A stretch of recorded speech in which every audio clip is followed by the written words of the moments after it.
Um pudim de pão. Um pudim de pão, fala. Olha, meus amiguinhos, estou fazendo um pudim de pão. Receita da vovó. Receita da minha avó. É. Pra vocês aprenderem aí na casa de vocês. É para vocês aprenderem por causa de vocês. É uma atividade. Eu estou fazendo isso pra vocês É aprenderem. uma atividade por causa de vocês. Tem que fazer tudo que a mamãe e o papai tem deixar.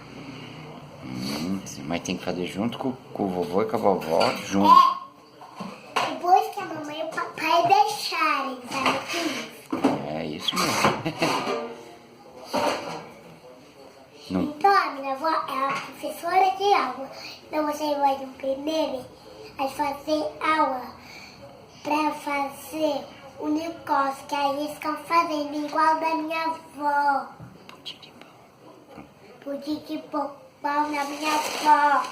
Vocês vão lá primeiro? Tá Tá bom. bom. Então continua aí que eu vou me escorar, tá bom? Tá bom. Mas não se esqueça de deixar o doce bom, tá bom? Doce gostoso, é isso mesmo. E deixa um oizinho aí no meu site, fala. No meu canal. Deixa No um meu oi. canal. Deixa um oizinho aí no meu canal, fala. No meu canal. Cara. Ai, Tá quase pronto. tá quase pronto?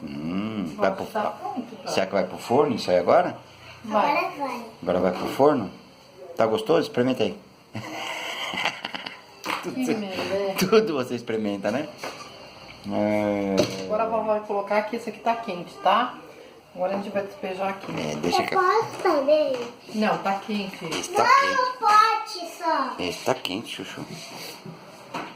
Vai querer lamber a tigela?